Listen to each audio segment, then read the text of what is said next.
Welcome back, teachers. We are thrilled to have you here for GEO's supplemental review. Our goal is to help you prepare for your LET in September 2023, and we're confident that with our 25-item review of professional education, you'll be well on your way to success. Remember, we're here to support you every step of the way. Let's do this together. Prayer. Our Father, I turn to you, seeking your divine help and mercy, as I ask for your grace, to help me pass my board exam. I ask for wisdom, knowledge, and understanding so that I can remember everything I have studied. Please do not abandon me in this time of need, but grant me the favor I seek. I ask this in your holy name. Amen.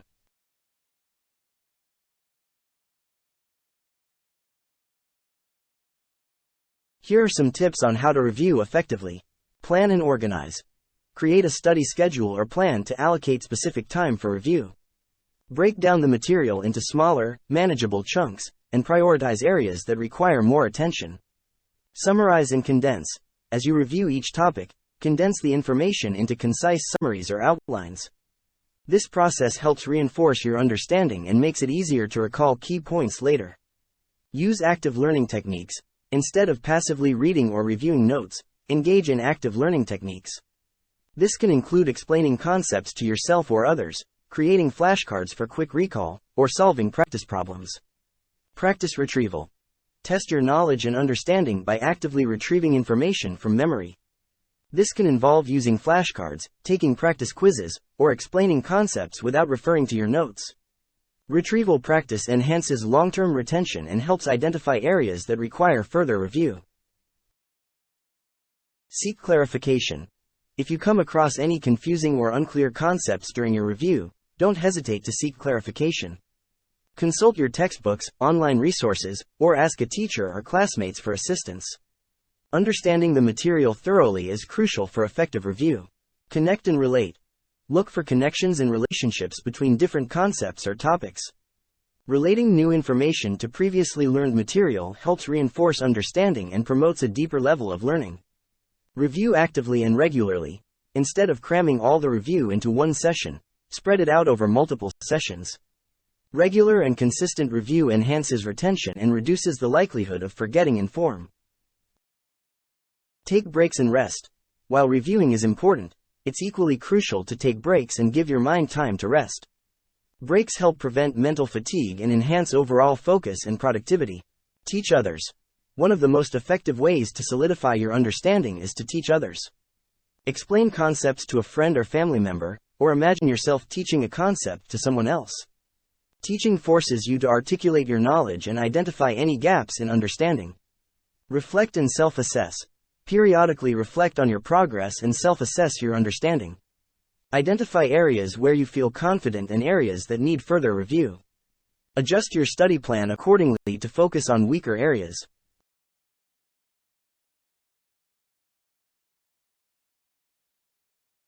Question number 1. How would you classify the objectives to identify the parts of the frog in terms of Bloom's taxonomy of educational objectives? A. Application. B. Synthesis. C. Analysis. D. Knowledge.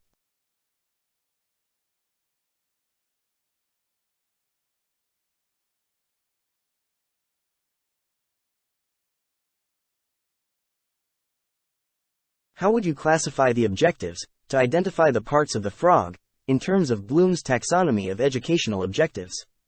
For question number 1, the answer is D. Knowledge. According to Bloom's taxonomy, knowledge is the lowest level of cognitive learning. In this objective, the focus is on acquiring factual information about the parts of a frog. It involves recognizing and recalling the names and locations of the various parts, which falls under the knowledge level of learning. Bloom's taxonomy is a hierarchical framework that classifies educational objectives and cognitive skills into different levels. It was developed by a group of educational psychologists led by Benjamin Bloom in the 1950s and revised over the years. The taxonomy is widely used in education to help educators design and assess learning outcomes. The original version of Bloom's taxonomy consisted of 6 levels, ordered from lower-order thinking skills to higher-order thinking skills. Here's a brief explanation of each level. Knowledge. This level involves remembering or recalling factual information, concepts, or specific details. Comprehension. Comprehension goes beyond simple recall and involves understanding and interpreting information. It includes explaining ideas, summarizing concepts, and making inferences. Application. Application refers to the ability to use knowledge and understanding to solve problems or apply concepts in new situations. Analysis. Analysis involves breaking down complex ideas or information into its component parts and examining the relationships between them. It includes identifying patterns, making connections, and drawing conclusions. Synthesis. Synthesis is the ability to combine or integrate different ideas or information to create something new. It involves generating hypotheses, designing solutions, or creating original works. Evaluation. Evaluation is the highest level of thinking in Bloom's taxonomy. It involves making judgments or assessments based on criteria or standards.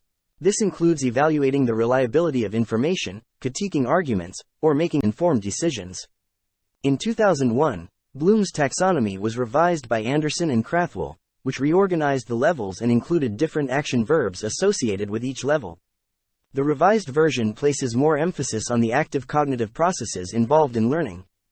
In the revised version of Bloom's taxonomy by Anderson and Krathwohl, the highest level is creating, which is equivalent to the original synthesis level.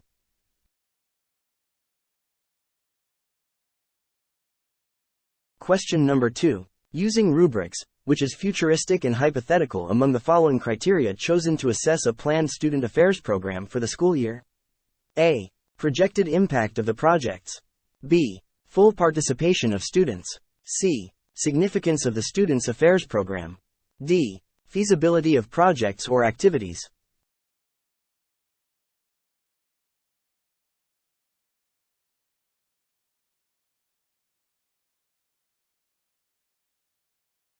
Using rubrics, which is futuristic and hypothetical among the following criteria chosen to assess a planned student affairs program for the school year?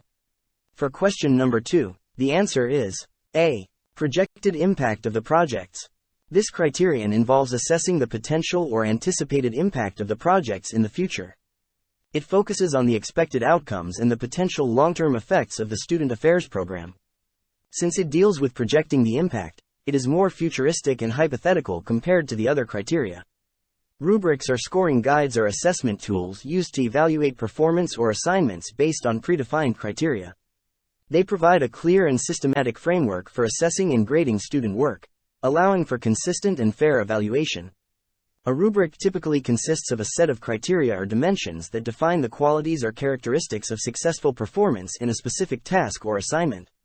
Each criterion is accompanied by a range of levels or descriptors that describe different levels of achievement or proficiency. Rubrics can be used for various types of assessments, such as essays, presentations, projects, or performances. They help communicate expectations to students, provide feedback on strengths and areas for improvement, and ensure transparency in grading. Question number 3. At the elementary level, which must be done to curb pupils' lack of motivation, low self-esteem, and lethargy? 1. Help children discover their special talents. 2. Focus solely on academics for lesson mastery. 3. Organize interest clubs. A. 1 only. B. 1 and 3. C. 2 only. D. 1 and 2.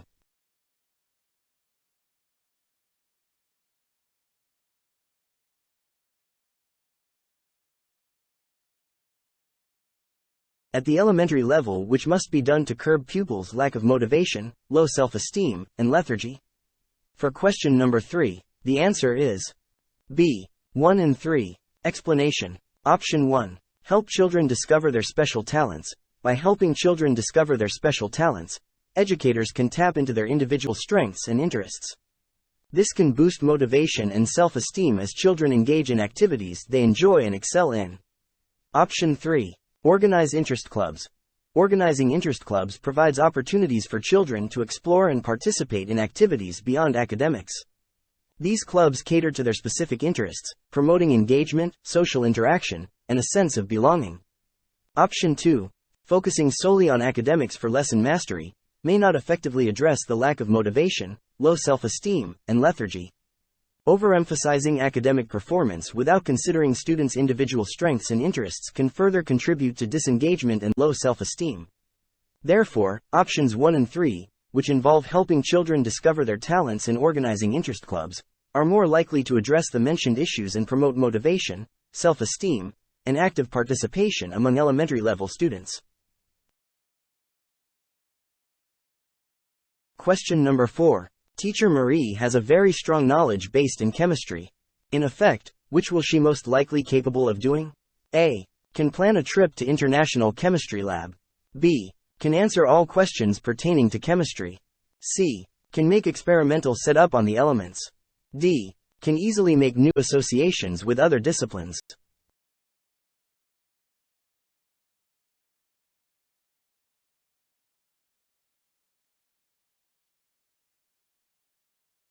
Teacher Marie has a very strong knowledge based in chemistry. In effect, which will she most likely capable of doing? For question number 4, the answer is B. Can answer all questions pertaining to chemistry. Since Teacher Marie has a strong knowledge base in chemistry, she would be well equipped to answer questions related to the subject. Her extensive understanding of chemistry concepts, principles, and theories would enable her to provide accurate and detailed explanations in response to inquiries about chemistry. Question number 5. The Education Act of 1901, also known as Act No. 74 of the Philippine Commission, was promulgated to establish a blank. A. Department of Public Instruction. B. Department of Education. C. Commission on Higher Education. D. Commission on Education.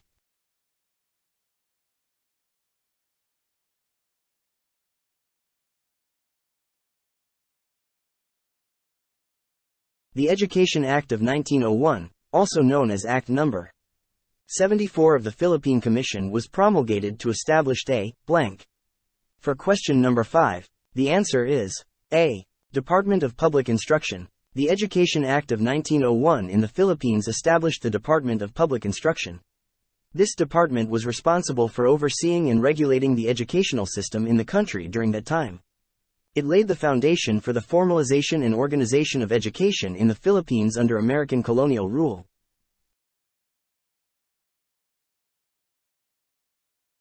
Question number 6. In science teaching, what can be classified as a self-directed strategy in knowing concepts, principles, and motivations? A. Role-playing. B. Project. C. Field trips. D. Realia.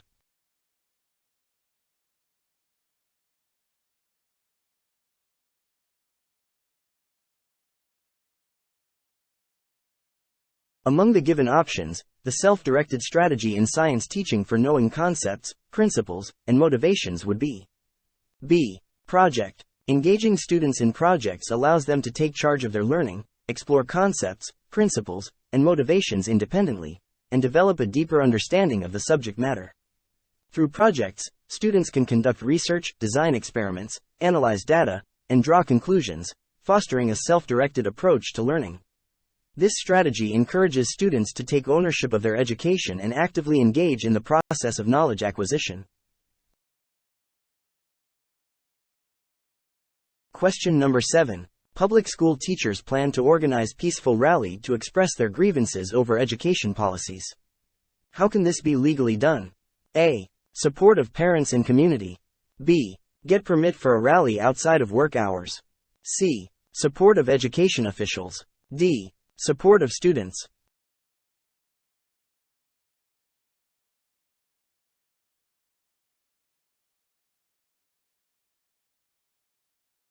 To legally organize a peaceful rally to express grievances over education policies as public school teachers, the following approach can be taken.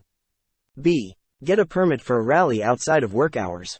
Organizing a peaceful rally generally requires obtaining a permit from the appropriate authorities, such as the local government or police department. By obtaining a permit, the teachers can ensure that they are complying with legal requirements and have the necessary authorization to hold the rally. It is important to note that holding the rally outside of work hours, such as after school or during non-working days, can help minimize disruptions to regular school activities and ensure that the rally is conducted within the appropriate legal boundaries. While support from parents, community members, education officials, or students may contribute to the overall impact and success of the rally, it is obtaining the necessary permit that ensures the event is legally organized and conducted in accordance with local regulations. Question number 8. Education should help in inculcating a spirit of empathy in students so that it can have a positive effect to their social behavior throughout their lives. This refers to what pillar of education? A. Learning to live together. B. Learning to know. C. Learning to do. D. Learning to be.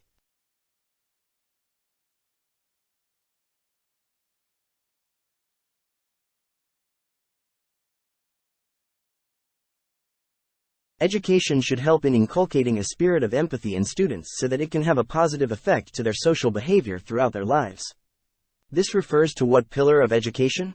For question number 8, the answer is A. Learning to live together. Learning to live together focuses on fostering social skills, values, and attitudes that promote empathy, understanding, and respect for others. It aims to develop students' ability to interact harmoniously with people from diverse backgrounds, cultures, and perspectives. By nurturing empathy, education can contribute to creating a more inclusive and compassionate society. Here are the definitions of the other options. B. Learning to know. This pillar of education emphasizes acquiring knowledge, skills, and understanding in various disciplines. It focuses on intellectual development, critical thinking, and the pursuit of knowledge across different subjects. Learning to know encourages students to develop a curiosity for learning, enabling them to explore and comprehend the world around them.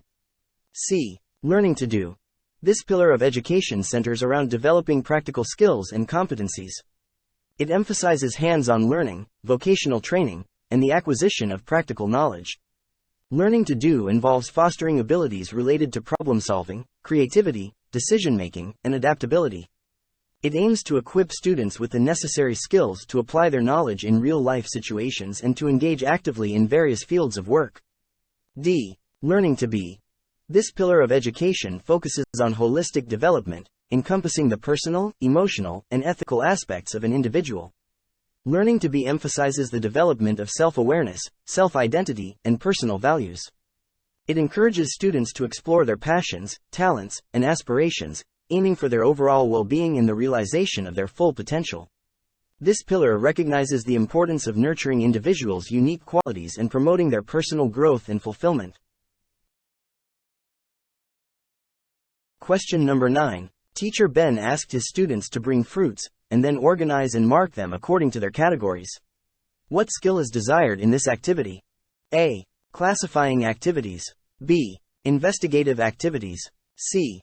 Group research. D. Individual discovery.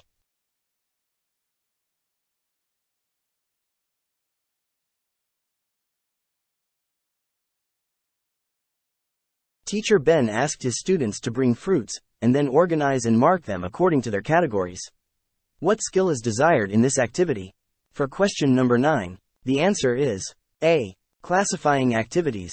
By asking the students to bring fruits and then organize and mark them according to their categories, the teacher is encouraging the students to classify the fruits based on shared characteristics such as their type, color, shape, or taste. Classifying activities involve the ability to group objects or concepts based on common features or criteria. This skill helps develop logical thinking, observation skills, and the ability to categorize and organize information effectively. Here are the definitions of the other options. B. Investigative activities. Investigative activities involve exploring, researching, and gathering information to understand a specific topic or problem. This skill involves conducting experiments, making observations, analyzing data, and drawing conclusions based on evidence. In the context of education, investigative activities encourage students to develop critical thinking, problem-solving, and research skills. C. Group research. Group research refers to collaborative efforts where students work together in teams to conduct research on a particular topic or project. This skill involves dividing tasks, sharing responsibilities, gathering information, analyzing data, and presenting findings collectively. Group research promotes teamwork, cooperation, communication, and the ability to work effectively in a collaborative environment. D. Individual discovery. Individual discovery focuses on independent exploration and learning. This skill encourages students to take initiative, engage in self-directed learning, and pursue knowledge or understanding on their own.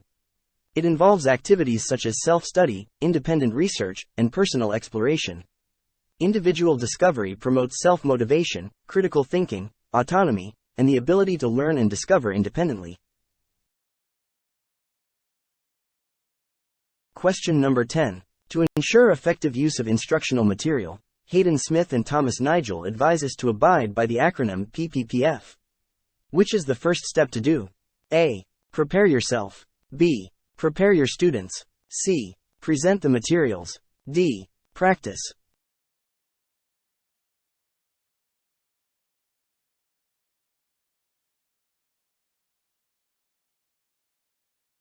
To ensure effective use of instructional material, Hayden Smith and Thomas Nigel advise us to abide by the acronym PPPF. Which is the first step to do? For question number 10, the answer is A. Prepare yourself. PPPF stands for Prepare Yourself, Prepare Your Students, Present the Materials, Practice, and Follow Up. It is an instructional framework or approach that emphasizes the effective use of instructional materials. Let's break down each step. Prepare yourself. This step focuses on the instructor's preparation before delivering the lesson. It involves familiarizing yourself with the content, understanding the objectives, organizing the materials, and planning the instructional strategies. Prepare your students. This step involves preparing the students or learners for the upcoming lesson. It includes creating a conducive learning environment, setting clear expectations, and providing any necessary pre-instructional activities or prerequisites to ensure their readiness for learning. Present the materials. This step involves delivering the instructional materials to the students. It includes various methods such as lectures, presentations, demonstrations, or using multimedia resources. The aim is to effectively communicate the content and engage the students in the learning process. Practice.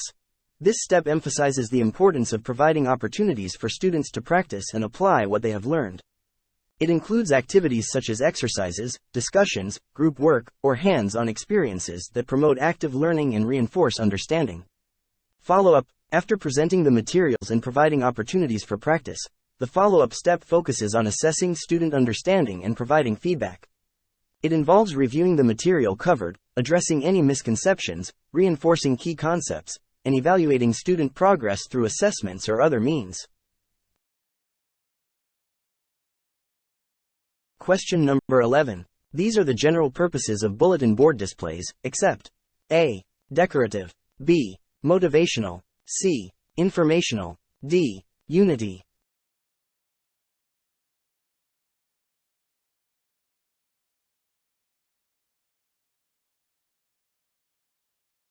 The general purposes of bulletin board displays typically include being decorative, motivational, informational, and promoting unity among individuals.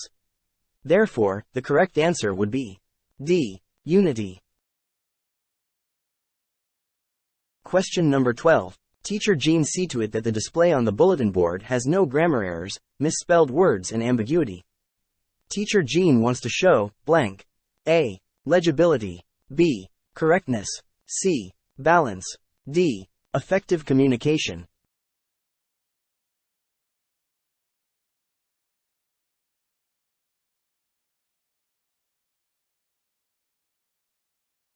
Teacher Jean see to it that the display on the bulletin board has no grammar errors, misspelled words and ambiguity.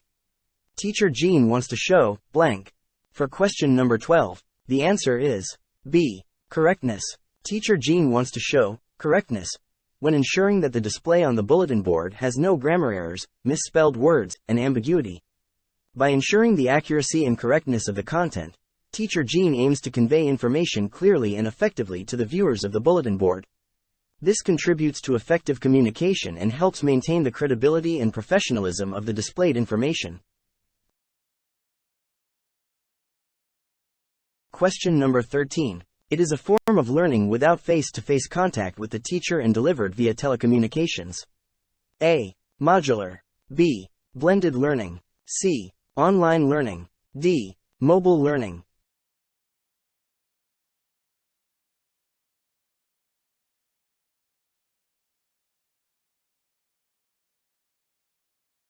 It is a form of learning without face-to-face contact with the teacher and delivered via telecommunications.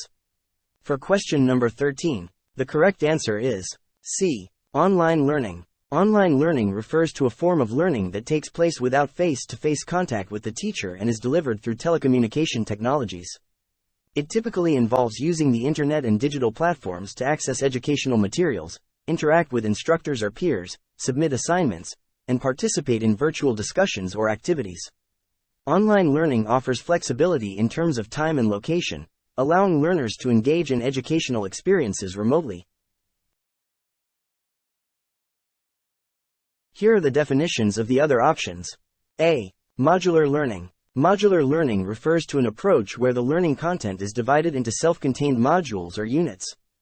Each module focuses on a specific topic or learning objective, allowing learners to study and complete them in a modular, independent manner. This approach enables learners to progress at their own pace and provides flexibility in choosing the sequence of modules. B. Blended learning. Blended learning, also known as hybrid learning, combines traditional face-to-face instruction with online learning components. It is an instructional approach that integrates in-person classroom sessions with online activities, resources, or assessments. Blended learning aims to leverage the benefits of both traditional and online learning modalities, offering a more flexible and personalized learning experience. D. Mobile learning. Mobile learning, also known as M-learning, refers to learning that takes place using mobile devices such as smartphones or tablets. It allows learners to access educational content, resources, and interactive activities anytime and anywhere, utilizing the portability and connectivity of mobile devices. Mobile learning often involves the use of educational apps, online platforms, or responsive websites optimized for mobile devices. It offers convenience and flexibility, enabling learners to engage in learning on the go. Question number 14. Online course designed for massive participants. It is usually larger than the regular class. There can be hundreds or thousands of them in a class.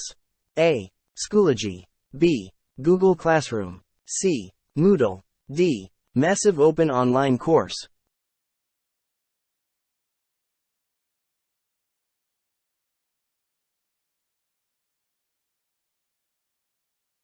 Online course designed for massive participants. It is usually larger than the regular class. There can be hundreds or thousands of them in a class. For question number 14, the correct answer is D. Massive Open Online Course, MOOC. A Massive Open Online Course, MOOC, is an online course that is designed to accommodate a large number of participants. MOOCs are typically open to anyone interested in the subject matter and are delivered entirely online. They are characterized by their massive scale, often enrolling hundreds or even thousands of learners in a single course. MOOCs utilize various online platforms and technologies to deliver course content, including video lectures, discussion forums, quizzes, and interactive assignments. They provide an opportunity for widespread access to education, allowing learners from diverse backgrounds to engage in learning and connect with a global community of fellow participants. Here are the definitions of the other options.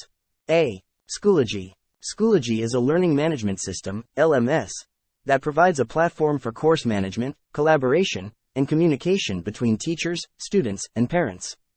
It offers features such as assignment submission, grade tracking, online discussions, and resources sharing. Schoology is commonly used in K-12 educational settings to streamline the learning process and enhance communication between stakeholders.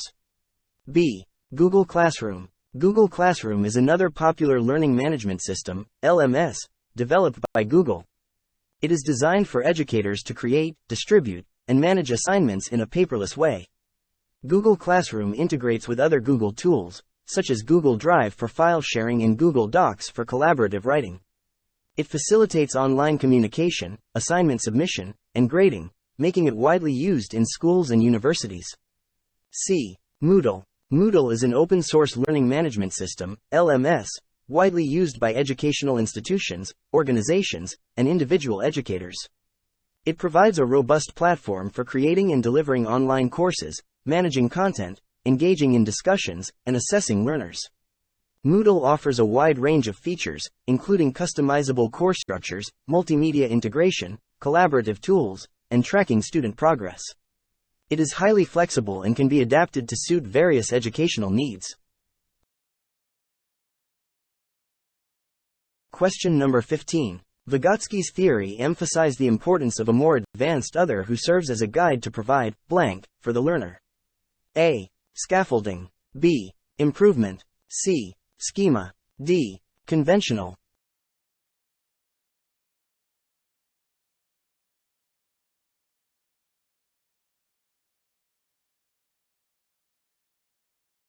Vygotsky's theory emphasized the importance of a more advanced other who serves as a guide to provide blank for the learner.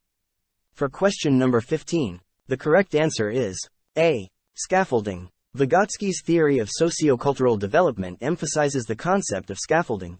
According to Vygotsky, scaffolding is the support provided by a more knowledgeable and competent individual, often referred to as the more advanced other, such as a teacher, parent, or peer, to assist a learner in achieving a higher level of understanding or skill acquisition. The scaffolding process involves tailoring instruction, providing guidance, breaking down complex tasks into manageable steps, and gradually withdrawing support as the learner becomes more proficient and independent. Scaffolding aims to bridge the gap between the learner's current level of knowledge and their potential development, facilitating cognitive growth and learning.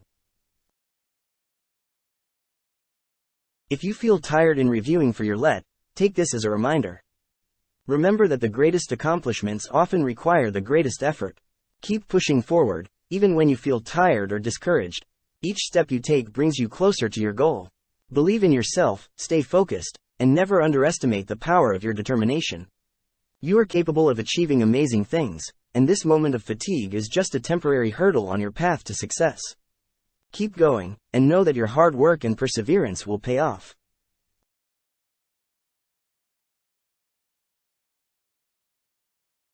Question number 16. Which portfolio enables you to determine if you realized your intended learning outcomes? A. Process portfolio. B. Showcase portfolio. C. Evaluation. D. Assessment portfolio.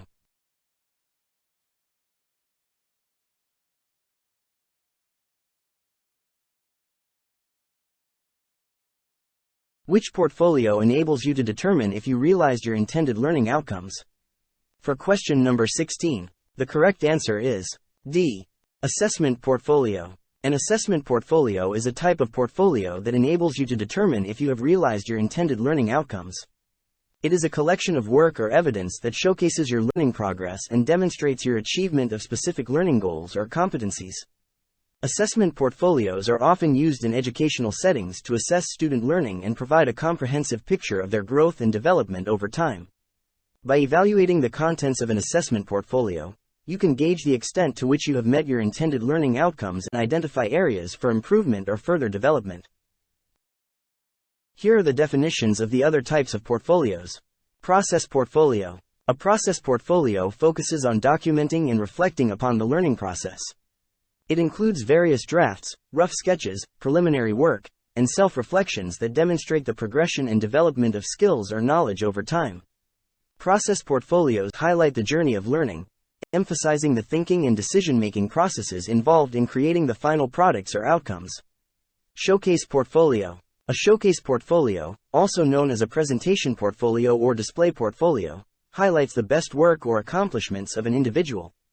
It showcases completed projects, finished artwork, polished essays, or other high-quality examples that demonstrate skills, competencies, or achievements. Showcase portfolios are often used for job applications, college admissions, or professional purposes to exhibit one's capabilities and expertise.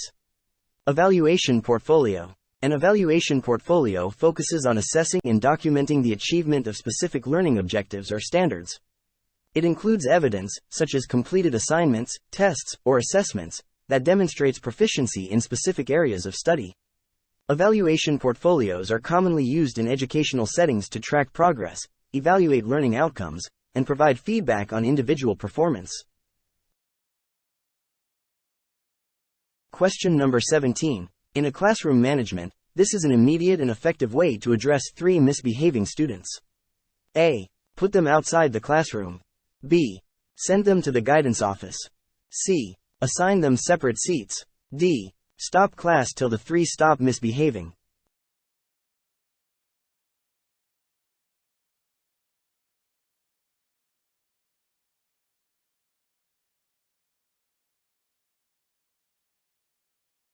In a classroom management, this is an immediate and effective way to address 3 misbehaving students. For question number 17, the correct answer is C. Assign them separate seats. Assigning the 3 misbehaving students to separate seats is an immediate and effective way to address their behavior in a classroom management context. By separating them, you can minimize distractions and reduce the likelihood of further disruptive behavior. This strategy helps create a more focused and controlled learning environment, allowing the teacher to better manage the classroom and address the needs of other students. Separating the students can also help to prevent negative peer influences and encourage individual accountability for behavior. Question number 18. Jean Piaget believed children learned through experiencing their surroundings. What was the term she used to refer to stored information about an object or process in the mind? A. Portfolio. B. File folder. C. Organizer. D. Schema or schemata.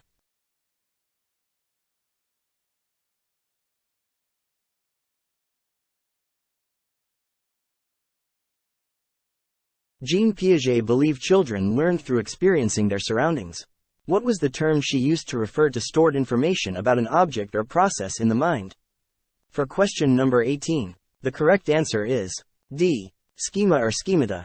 Jean Piaget, a prominent developmental psychologist, used the term schema or schemata to refer to the stored information or mental representations that individuals develop about objects, events, or processes in their minds. A schema is a cognitive framework or structure that helps organize and interpret new information based on prior knowledge and experiences. It is the mental framework that individuals use to understand and make sense of the world around them.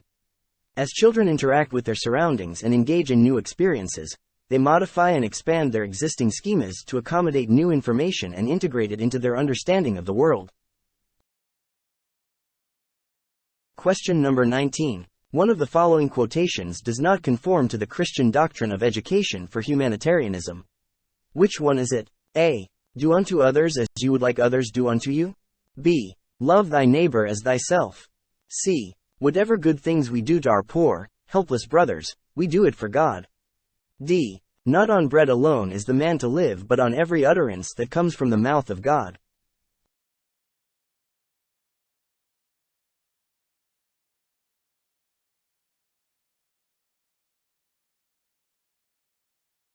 The quotation that does not conform to the Christian doctrine of education for humanitarianism is D. Not on bread alone is the man to live but on every utterance that comes from the mouth of God.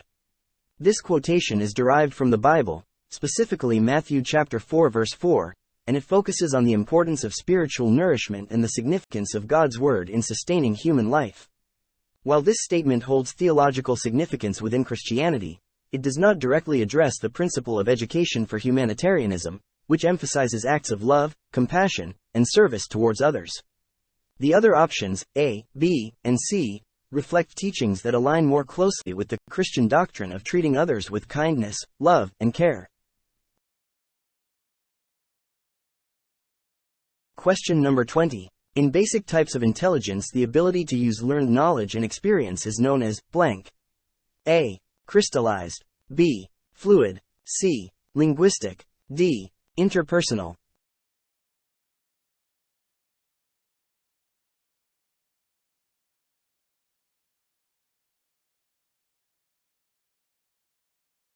In basic types of intelligence, the ability to use learned knowledge and experience is known as blank. For question number 20, the correct answer is A. Crystallized. In the basic types of intelligence, the ability to use learned knowledge and experience is known as crystallized intelligence. Crystallized intelligence refers to the accumulation of knowledge, skills, and understanding acquired through education, training, and life experiences. It involves the application of acquired knowledge and the ability to utilize learned information effectively. Crystallized intelligence is often associated with factual knowledge, vocabulary, comprehension, and problem-solving based on prior learning and experience. Question number 21. Which of the following is not a purpose of assessment? A. Feedback. B. Mechanism for review. C. Motivator. D. To create stress and anxiety.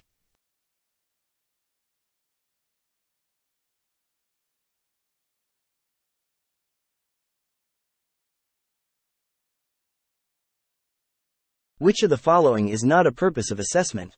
For question number 21, the correct answer is D. To create stress and anxiety. Question number 22. Which of the following would not address safety needs in the classroom? A. Structure. B. Limits or rules. C. Daily routine. D. Colorfully decorated classroom.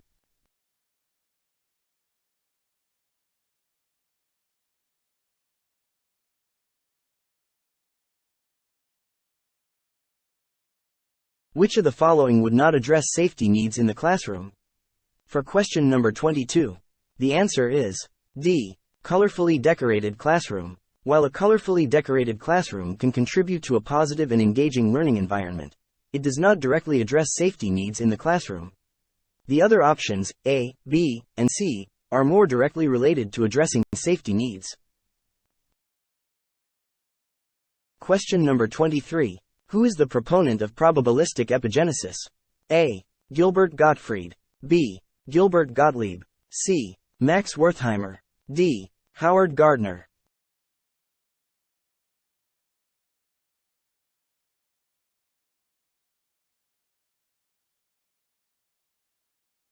Who is the proponent of probabilistic epigenesis? For question number 23, the correct answer is B. Gilbert Gottlieb. Gilbert Gottlieb was a developmental psychologist and the proponent of probabilistic epigenesis. He proposed this theory to explain the interaction between genes and the environment in shaping human development. Probabilistic epigenesis suggests that development is a dynamic and continuous process influenced by both genetic factors and environmental influences. According to Gottlieb, development occurs through the interplay of multiple factors, including genetic predispositions, epigenetic processes, and interactions with the environment. This theory emphasizes the complex and probabilistic nature of human development, highlighting the importance of both nature and nurture in shaping an individual's characteristics and behaviors.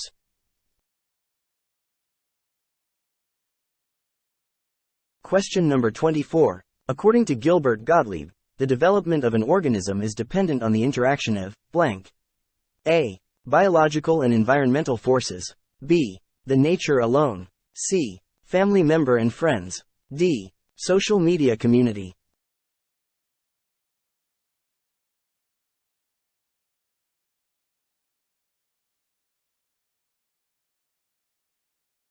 According to Gilbert Gottlieb, the development of an organism is dependent on the interaction of blank. For question number 24, the correct answer is A. Biological and environmental forces. Question number 25. Which of the following best describes the role of a teacher in a learning environment? A. A facilitator who guides and supports the learners in their educational journey. B. The primary source of knowledge and information, providing all the necessary content. C. A passive observer who lets the learners explore and discover on their own. D. An evaluator who solely assesses the learner's performance and progress.